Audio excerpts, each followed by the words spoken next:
Hello everyone. You won't believe what just happened. The ex-girlfriend thought she had taken over the house, but unexpectedly, her foster brother was the secret card that turned everything upside down. The police suddenly showed up. The truth gradually revealed, shocking everyone. This is a dramatic story that you definitely can't miss. One morning, like any other, when she woke up, Sinnhat's mother discovered that the house had run out of water. There was no water for bathing, no water for cooking, everything was a mess. She immediately told Sinnhat, "Son, the water pipe must have broken somewhere again. Come check the water with me." The mother and son immediately went out to check, but this time there was another person. The little boy, just over 6 years old, also trotted after him. Seeing that, the mother told him to stay home to keep the house safe, but the boy shook his head. "I'm not home. I'm afraid my biological mother will come." "Okay, go stand in the shade and wait for your mother and grandmother." The three of them quietly walked to the familiar water drawing place at the end of the alley. The sun was starting to get hot. Sinnhat told his son, "Go stand in the shade over there. Don't run around." The boy nodded, hiding under the shadow of the old wall. Sinnhat and his mother took turns drawing water. The creaking sound of the pulley echoed throughout the morning. After a whole morning of non-stop work, the mother and son still hadn't finished drawing water because they needed an extension pipe. Sinnhat sighed and shook his head. "We'll have to buy more pipes. It's not enough to pull everything up." They had no choice but to clean up, call the troops, and then return home. In the morning after the shift was handed over, Heng went home, just parked her bike in front of the door, and saw her mother-in-law, Sinnhat, and the boy sitting on the porch resting. Everyone was tired. Their clothes were dirty from the morning of drawing water. Seeing Heng come back, Sinnhat's mother spoke up. Seeing Heng return, Sinnhat's mother spoke up. "Today we pulled, but there was not enough water. The water was not ready yet." Hearing that, Heng just said yes and quickly put down her bag, turned around and went to buy more without saying anything more. Having just bought a new piece of pipe and arrived at the gate, Heng immediately called her wife and mother-in-law, inviting them both to come out and help draw water. Not long after, the three of them quickly arrived at the end of the alley, carrying the new piece of pipe, their spirits much higher than in the tiring morning. Everyone took turns pulling water, each person doing their own thing. The creaking sound of the pulleys echoed along with the gentle laughter. Although the work was hard, the atmosphere became more cheerful when everyone shared small stories and encouraged each other to try. While everyone was drawing water together, Sinnhat's foster brother returned to Sinnhat's mother's house, bringing meaningful gifts. He wanted to create a happy atmosphere, hoping to help the family relieve stress after difficult days. However, when he got to the door, he waited for a long time, but did not see Sinnhat's mother anywhere. The house was quiet, only the sound of the wind rustling through the leaves. He called many times, but no one answered, a little worried. On the other side, Heng waited for Sinnhat to come home for a long time but still didn't see him. A feeling of anxiety began to creep into his heart. He immediately went to look for his wife. When he arrived, Heng saw Sinnhat struggling with a broken pipe.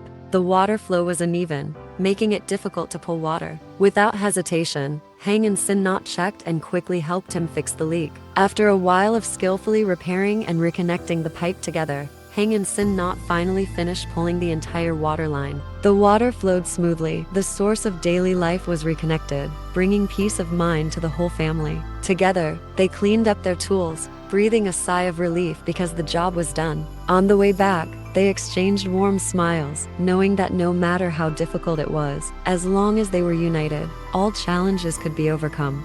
Back home, the atmosphere suddenly became lighter. But deep inside, the story about the house and the ex-girlfriend still showed no signs of ending. At that moment, the older brother also went to Sinnhat's house to look for his mother. Sinnhat's mother was resting after a long day when she saw Can walk in. She was a little surprised and asked, "Why did Can come here? Is there something wrong?" Can walked closer, his voice a little worried and honest. "I came to your house and waited for you for a long time, but you didn't come back. I couldn't call you either. I was worried, so I came here to see if you were here. I was afraid something happened to you, so I couldn't rest assured." Sinnhat's mother looked at Can, her eyes both sad and touched. She sighed softly and said gently, "Don't worry, I'm just a little tired from drawing water. Thank you for worrying." Can nodded, still worried. "I want to help you, but I don't know how."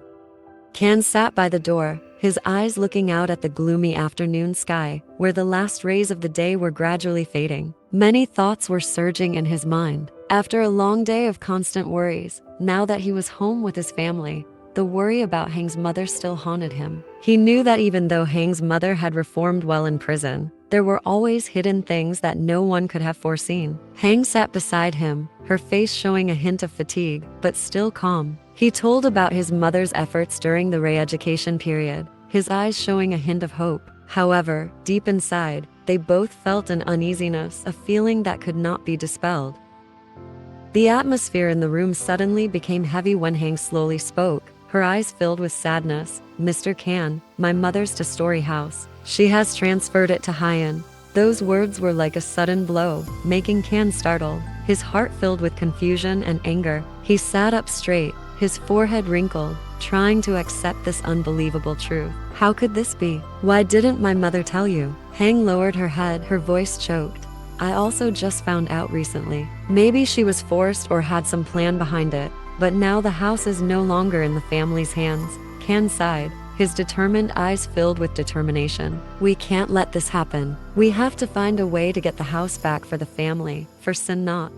Can and Hang's faces were tense. The air was filled with silence before the two of them plunged into a discussion like strategists in the middle of a battle. On the table were scattered papers, pictures, and information that they tried to piece together, pieces of a shady transfer plot. "There has to be proof. It has to prove that your mother signed while she was intoxicated," Can said, his voice sharp. Each idea was raised, argued, and then reinforced like a plan of attack. They were not just fighting back a house, they were fighting back justice, honor, and the future that was at stake. Having said that, without further hesitation, Can and Hang stood up, their eyes shining with determination. Everything was clear. Now was the time to act. The first step in the plan: go to Hang's mother's house to find Hyen, the person who held the key to all the trouble.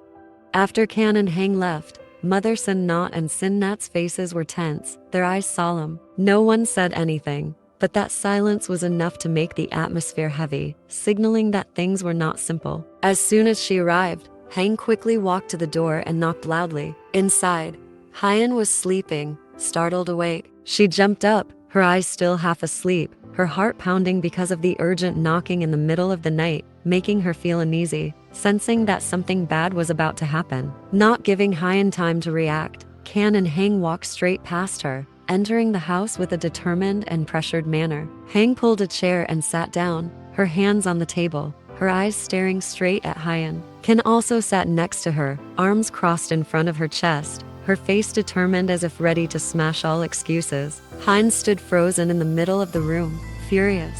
"What are you doing? Who gave you permission to enter my house?" Can coldly replied, not even looking at her. "We didn't come to ask for permission. We came to demand justice. That house is not yours. Bring out the papers right away." Hyen curled her lips, her eyes sharp. "This house is mine. The papers are complete. Everyone knows that.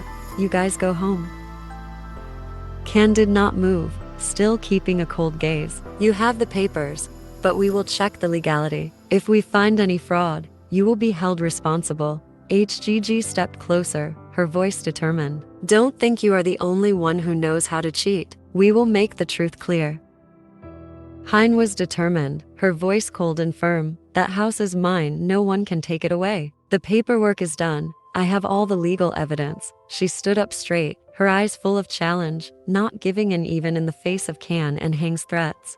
Can looked straight into her eyes, his voice stern. "We will check every detail carefully. If we find any signs of fraud or coercion, you will not be able to avoid legal consequences." After the tense exchange, Hyen's eyes suddenly dropped, a look of hidden worry clearly visible on her face. She turned and walked quickly towards the inner room, her back still trembling slightly. Hyen walked out of the room, holding the paper fragile but heavy as a rock pressed against her chest. Each step seemed to drag her towards an ending she didn't want to face. Hyen's hands trembled slightly, her eyes glued to the paper. 1 second, 2 seconds. She wanted to take it back, but she couldn't. "Take it," she said softly, her voice dry. HGG snatched it, glanced at it, then swish, tore it in half. The cold sound rang out, as if cutting into the silence. The piece of paper fell, carrying with it Hyen's last shred of self-respect. This is meaningless. HGG let out her voice. Hein stood still. She didn't cry, but her eyes were completely dead. Hang looked at Hyen, her eyes cold as ice. Pack up. From now on, don't stay here anymore. The words were released lightly, but fell like a hammer blow to Hyen's chest. She didn't answer, just stood still, her lips biting until they bled. Sinnhat's adopted brother stepped forward, his voice low but resolute. No matter what, let him come back to visit the boy once. At least he's still his mother. Hang was silent, her eyes wavering slightly. Then she turned away, her voice harsh but less harsh. Just this once, don't make me regret it.